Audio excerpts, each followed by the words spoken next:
So there has to be, right? Because for, a little bit there, I want to say 2020, 21, you didn't need strategy. You just needed to have a phone that was fully charged, and you needed to have a computer where you had that Wi-Fi. And honestly, you could easily make six figures. It wasn't difficult. Welcome to The Growth Mindset, the podcast for ambitious real estate and mortgage professionals. Hosted by Adam Crosley and Rick Riddle, this show dives into entrepreneurial strategies, sales techniques, and mindset hacks designed to fuel your career growth. Get ready to learn from top producers, gain actionable insights, and start your journey towards success. Here's your hosts, Adam and Rick. Well, welcome back to another episode of The Growth Mindset. Today is our first time. I'm Rick Riddle, and obviously with Adam Crosley, we have added a guest that we've decided. Will Koedatich from Crown Home Mortgage, one of the top producers there, and we asked him to join us to pick his brain a little bit on what he does to be a top performer, and hopefully share some wisdom, some gems of what makes him so special, and maybe things we can take away, how we can become more special as well. So welcome, Will. Yeah, thank you guys. I appreciate you. Thank you. I'm so excited to have you in the interview seat here, brother. Yes, absolutely. Thank you guys. So, how did you get involved in this crazy mortgage game? And kind of with that, I guess, how did you get involved in this crazy mortgage game? So believe it or not, since the day I was born, I wanted to do mortgage. Oh, wow. I came out of the womb. Came out with a calculator.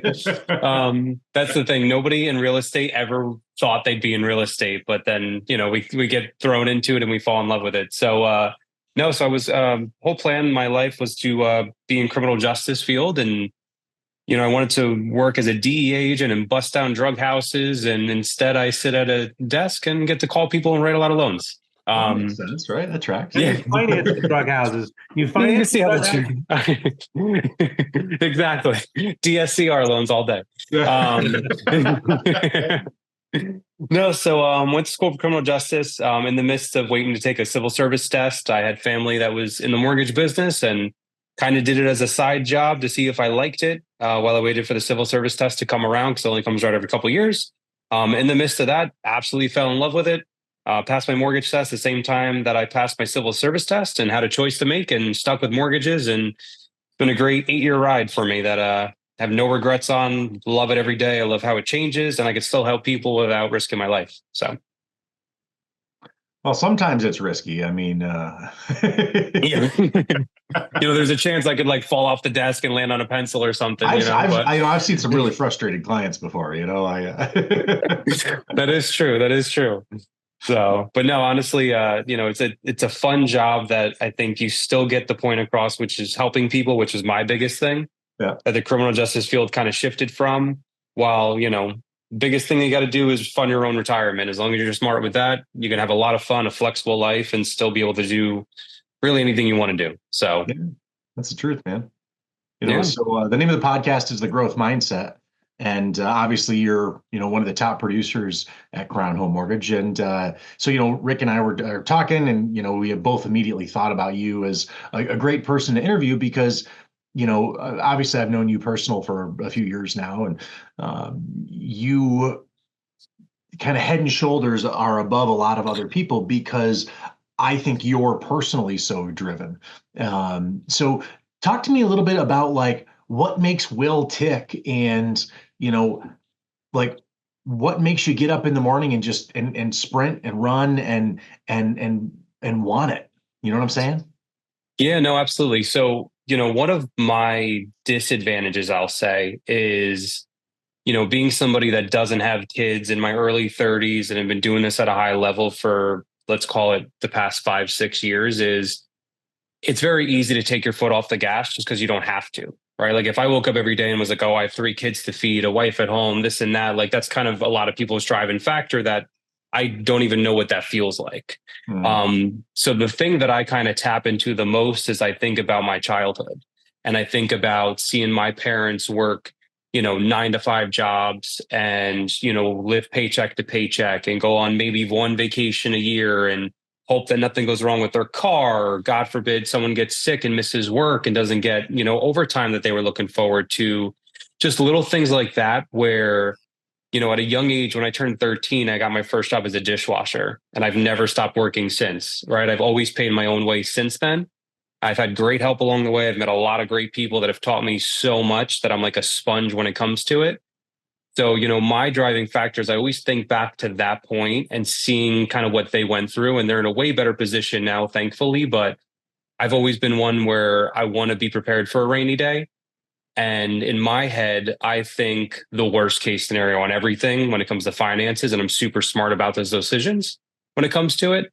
So my driving factor is, I want to not only prepare myself for tomorrow, the next day, the next year, is, my family as well, right? If I decide to have kids and stuff, I want them to be taken care of and everything. So my biggest driving factor is just never to feel like I'm kind of trapped, right? A lot of people, when they talk about being self-employed, or being what they think is rich, right? To me, rich is having freedom.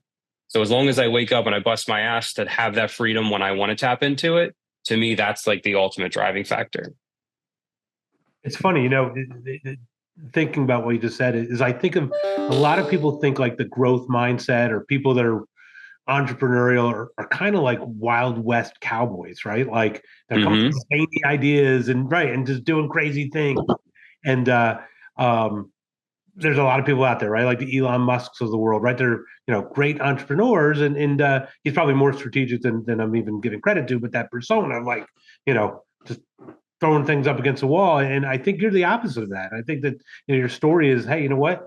I'm going to, I have the growth mindset, but it's driven from within, but I'm tactical about that. And I think that's an important thing to note. Like, is, growing and being aggressive and being a high performer like yourself isn't about, doing the most outlandish things. It's about having a systematic approach to things. And I think that's an interesting takeaway.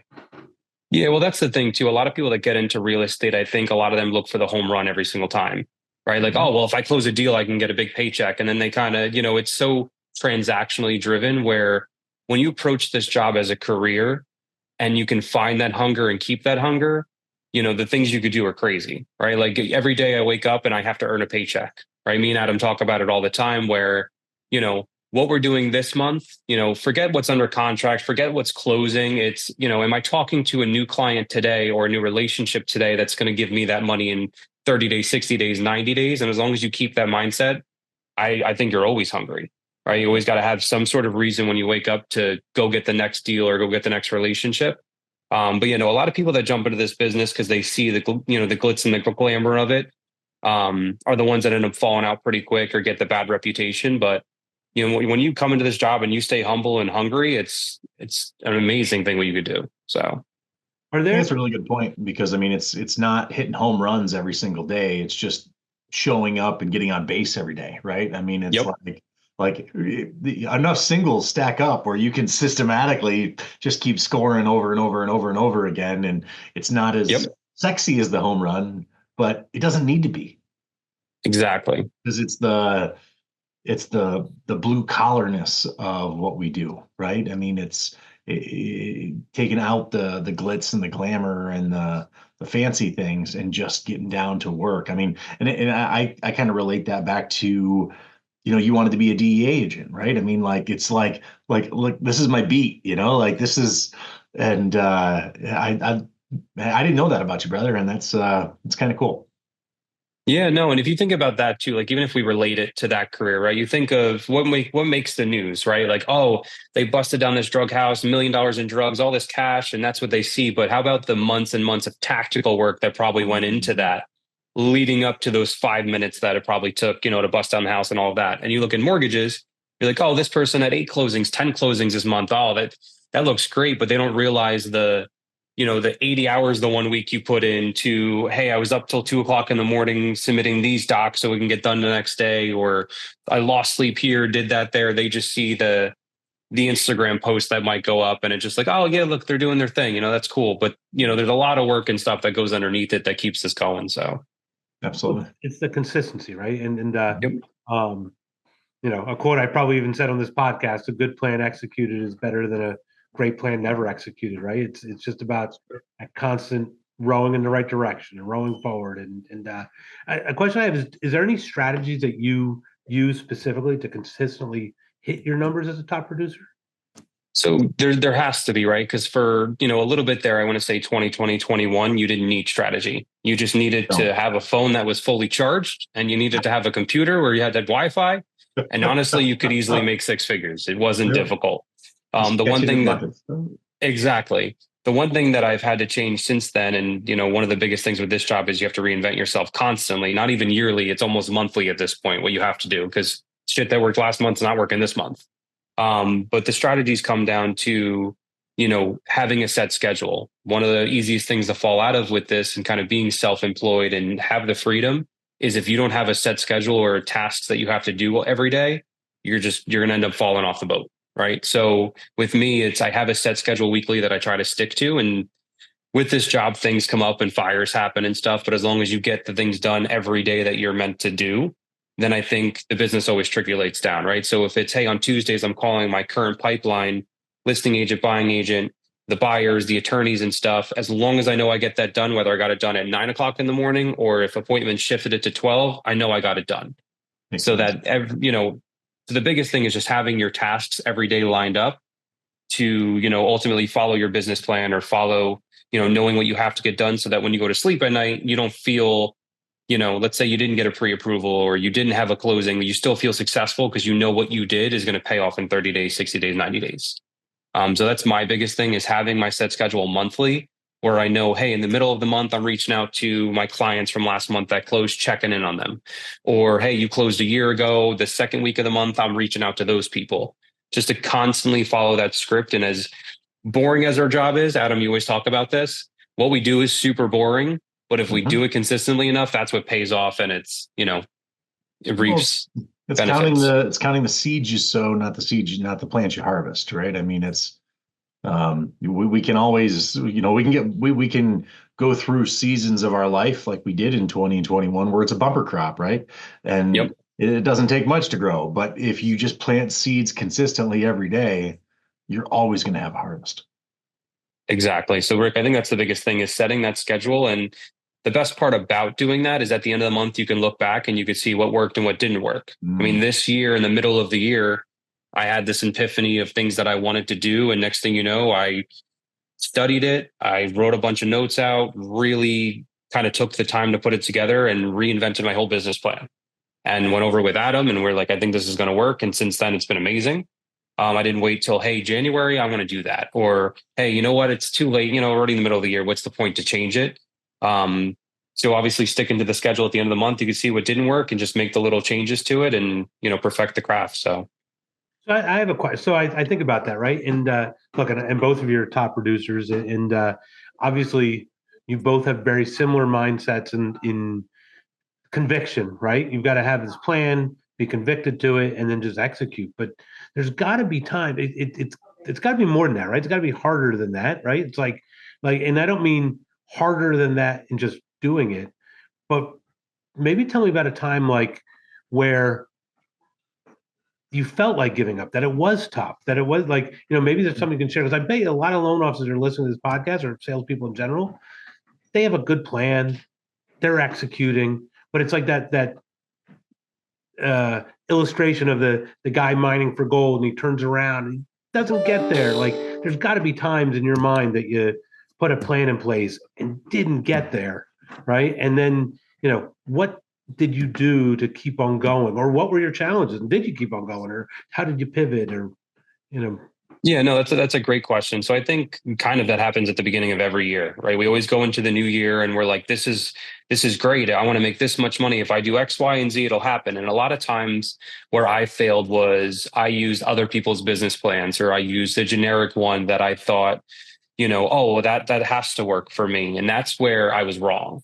Right. Because then let's say January rolls around and, if you're not attached to something like something you made, I feel like it's a lot easier to fall away from it. So January, February, March this year were not great years, or not great months, excuse me. And I think a lot of that had to do with, I didn't set myself up enough for success, right? I had the company, I had the resources, we had the contest, we did all that. And, you know, the one thing that it did for me was show me, the one contest that we did at Crown, we got to track our activities, and I noticed I wasn't doing any activities, right, for January and February. And it wasn't until March or April that I started to see those benefits. But I think really our challenges was the beginning of the year. I would, hear everyone else's plan and was like, I'm going to do that too.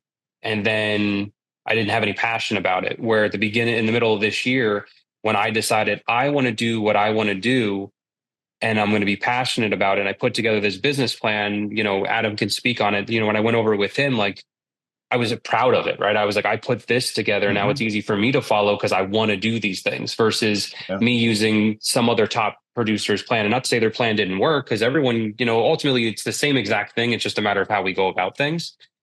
But I was just so passionate about it at that point where now I'm doing it and I'm the one that put it together. So it's almost like I structured this machine that's now working, and I get to not only reap the benefits of it, but be proud that I did that.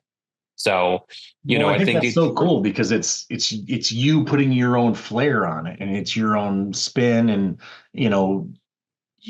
the way that that's one of the awesome things about this business, right? Is like, because we're all our own little entities inside of another corporation, we can all get business and do it however we want. We can all make our own sausage however we want to make it, so to speak. And I think that's a really good point, Will, because I think there's a lot of really good and plans out there, and really good ideas, and there's a lot of different coaching groups and a lot of different things, and they all kind of say about the same thing, but they all put their own spin on it a little bit differently. And I think when you can internalize how you want to build your business, I got to imagine there's some sort of multiplying effect on that.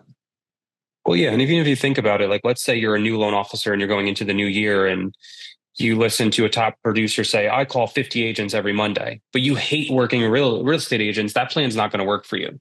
For sure. Now, it's a numbers game. So yes, if you decided to call 50 agents every Monday, you're still going to get business, so they're still going to close. But if you hate doing that, you're not going to do it, right? The first couple Mondays you might do it. Then February rolls around, you have one excuse, two excuses, then you stop doing it because you're not passionate about it. Where I looked at the things that actually I like to do in this business and love, which is like, I want to call my past clients. Now I'm calling them way more than I ever did. And it's the easiest phone calls, and it turns into so much business, but I never really focused on that before. And it's just things like that. Like you said, you get to pick and choose what you love about the business, and it's better to work on the business than in the business, as you always say as well. So that was one of my biggest things. I found what I loved to do, just wrote out a plan, and then the multipliers that have come from it are just, they speak for themselves. So. Well, it's funny. I think, sorry. I was going to say, I always say, do you view it as a task, or do you view it as an opportunity? And I think what happens is a lot of people, like you said, maybe they listen to hear, or their manager says, this is what you got to do to be successful. And they're coming from love, and they're coming from what is taken to be successful. But if you're just copying, pasting someone else's plan, oh, I have to go to open houses this weekend. Oh, I got to do this. Oh, I got to host a broker open because my boss told me to do that, right? Then it's a task. But if you say in your mind, it's like mindset, right? If you say, hey, this is how I'm going to do it. This is taking, or even, and learn. Or even if you say that, I get to go to open houses this weekend, or I get to call people. Yeah. Like before we hopped on this call, you guys asked how my day was, and it's, it's a holiday today. So essentially, people could take the day off. Like, well, hey, 30-day weekend. I'm like, I get to make 5 calls today, right? Like I have 5 pre-approvals lined up. I get that opportunity, which to me was amazing. Like, yes, in the midst of it, you're like, my whole day's taken up. But then I look back and I'm like, I got 5 opportunities today that some people get 5 opportunities a month. Right. I got that in one day. And that's where, you start to, you level out the humbleness and the gratitude for those days that are slower or whatnot. But, I got to connect with a realtor I haven't talked to in 4 months, and shame on me. But we had a great closing together. We hit it off, and she finally got another buyer and thought of me right away. And I'll make sure that she doesn't forget my name again, So, if I had said to you, this morning, hey, you're working today, you got to make 5 great phone calls today. Right? Then you're gonna sit down and you're like, this guy's making me work on a holiday, but you did on your own. You're like, look, I see this opportunity. I got an opportunity to make 5 calls. It's and next thing you know, you go through the weekend and you line up one call for 11, then 11:30, then 12, then 12:30. It's like by 1 o'clock, I've talked to 5 new buyers. Like, how cool is that? Right. And even if they all don't work out, the one thing that me and Adam talk about all the time is just tracking our leads and Where my mindset was always kind of in the gutter is, oh, do I have anybody under contract? Is anybody putting offers in? Instead of looking at the very, very first step, which is, did I have an opportunity to begin with? And being more thankful for the opportunity.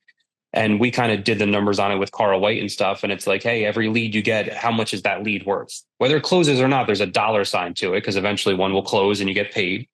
So then it's like you get to start looking at just the opportunities. And once you're thankful for the opportunities, the rest work itself out. So, yeah. Well, I mean,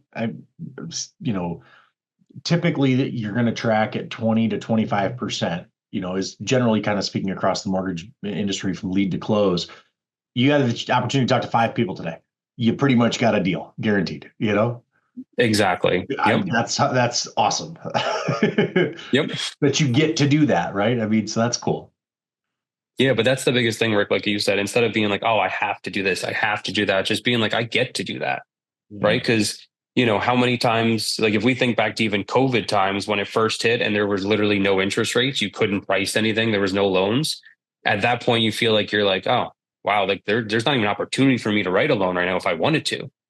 Right. So even if we think back to that and like, yeah, we forget about that because then what followed was this, monsoon of, loans and money and all that stuff. But, you think back to that time where it got taken away from you and you're like, I don't know where my next paycheck's coming from. Right. And then you use that to kind of, dig deeper, light a fire and stuff. It's, it creates something special. So it's funny. The whole podcast is instead of change your mindset from I have to do X to I get to do X. I mean, that is the growth mindset in a nutshell, right? I mean, it's being grateful to the opportunity to show up. Yeah. I mean, it's like, it's being grateful that you get to put your boots, that you get to lace up your boots every day and go to work. I mean, it's just being humble and getting after it. Well, yeah. And that works out with anything, right? Like even with going to the gym, which obviously is a big part of my life. It's like, oh, I have to work out tomorrow. I got to do. If you say I get to work out, there's plenty of people that end up getting injured. And once something's taken away, then they're like, oh, I wish I could do that. Or, I get to go, like we said, I get to call people today and talk to them and do everything. It's just, once you just make that little change to, think about the opportunity, it's just, it all pays out. So. Awesome. Nice. Sweet. Dude, Will, I'm so glad that you were able to carve out a few minutes and jam with us today. Like likewise, you're one of my favorite people in that Crown. And I love how you just approach sales. You're just a great dude. And I appreciate that. Just excited to know you. And, I coach you and I'm just excited for what's ahead in your life, brother. Like, thank you. You've built an amazing foundation, and I'm just elated to watch you grow. No, I appreciate that so much. And obviously kudos to Crown and everybody there that, it's been since 2019, it's been an amazing run, but it's just, once again, you're saying it's just the foundation, So if I think back of the past 5 years and, I think we've closed close to 600 loans in that time period. It's been an amazing ride, but it's not even, there's still so much more that's there. For sure. So for sure. No, I love it. We get to talk to Will Koedatich. We didn't have to talk to him. Hey, listen, I'm glad my people got to your people. We worked something. I woke up this morning. I said, "Great news, man! We get to talk to Will today." I love it. I'm just gonna start answering my phone with a different voice. Like, you need Will Koedatich. Hold on one second. Hello. No, I'm so thankful for you guys. So awesome. So, and I mean, we could end here, but I have one other question is, do you, going forward, going into 2025, let's say, or going into your next kind of iteration of your business plan, what's the one thing that you could help another loan officer? Like, what would you do differently looking at where you are today versus where you want to be tomorrow? I think the easiest thing is to go after more opportunities. I think if I were to put myself, let's go basketball terminology, because I'm a big basketball person. I would say right now I probably get, let's say, 10 shots a game and I'm scoring 8 out of 10. That's great. I'm averaging, let's say 16, 20 points a game, but I know I'm a 40, 50 point scorer. So now if I start taking 25 more shots and I'm going 20 for 25, I'll score a lot more points. Yeah. So it's like I could be comfortable and be like, oh, I'm a 15 to 20 point scorer, shooting 80%, great numbers, I'll have a great career. Or do I want to go to the next level and just be like, I should take 25 shots a game because I know I'll make 20 of them because I know my skill level. Yeah. Right. So going straight like sports there, it's don't cap yourself at a certain number and know that you're worth more opportunities. The skill set's there. Like I know it's there. I could easily be an $80-100 million producer. And I don't say that easily in that term. I mean, easily like I know I can do it. I know I have the skill level more than anyone to do it. I just got to put myself in that mindset to know that there's endless opportunities and more ways to get business than I wake up every day and think about. So that's awesome. It's funny. I was, as you were saying that, I was talking to a guy who's owned his own mortgage company. He ended up, he's an older gentleman, recently sold his mortgage company to a bigger company. And I was talking to him the other day, and he said, we're kind of talking about literally kind of the growth mindset in building. He said, my biggest regret is I didn't go for it. And he had a good sized company. It's like, I could have done bigger. That's what I mean. I don't want to, I could be, let's say 45 years old and not necessarily have to work and feel like, oh, my best year I did this, and still have the feeling that I have now every day. Like right now I know, like internally, like I'm built for way more than I have. And I'm not grateful. Don't get me wrong. I'm grateful for what I have. And I know I'm blessed and I'm close to that 1% range of things, but there's still a lot more there that's not tapped into yet. That's going to be. So, this could open up a whole other can of worms. We could talk for like 20 minutes on this, because I struggle with that a little bit myself. But I almost wonder if, and you mentioned this guy who owned the mortgage company, Rick, obviously, great guy, and he had a mortgage company and built it and sold it, and he didn't go big enough. Two things, right? Like, and I think it's kind of a delicate balance, but I've always heard it said comfort is the biggest deterrent of success, right? So like, what is comfort and what is success? And I think having those clear definitions is one thing, but two, I also wonder if just high achievers in general are always going to have that regret that I think I could have done better. I think I could have approached it better. I think I could have ran an extra mile. I think I could have done an extra set, whatever it is. Yeah, you know what, Adam, you're not wrong. Because even if I think back to like, my best year, I did 50,200,000 and something thousand, right? And 50 million was that goal towards the end of the year. And it's like, I want to hit it, And I remember hitting it the last week of December, in the midst of, hey, there's only gonna be like 2 closings that week because everyone's on vacation. And then January 1st came and I was kind of just like, all right, well, now we're back to zero. Right. And I know that's the mindset that we're normally on. Yeah. But then I look back and I'm like, oh, well, I had, like 15 deals that didn't close because of bad inspections. I could have done 55. Yep. Right. Or something like that. So I think that's always going to happen. But I think there's a difference from, being happy, hey, I hit this goal, to feeling like, wow, was my goal high enough? Right. Mm-hmm. I think that's the difference. So I think, even if I think back to like, in our coaching and stuff, sometimes I go to set a goal and you're like, well, you're limiting yourself. Like you could easily go for way more. It's one extra this, it's one extra that. So I don't quite know the answer to it. I just know that I don't think the fire ever goes away inside of like, hey, I could have done more. Hey, I should be doing this. Because I think when we do things at our pace and we do things at such a high level, we always feel like there's more time. Or, hey, I don't need to go and do something that maybe I want to do. I should be making calls or whatever, that we're still going to have that fire inside. But there's definitely a separator there. And I just know that separator is, I haven't hit it. So maybe that's what greatness really is, right? Maybe it's success compounded.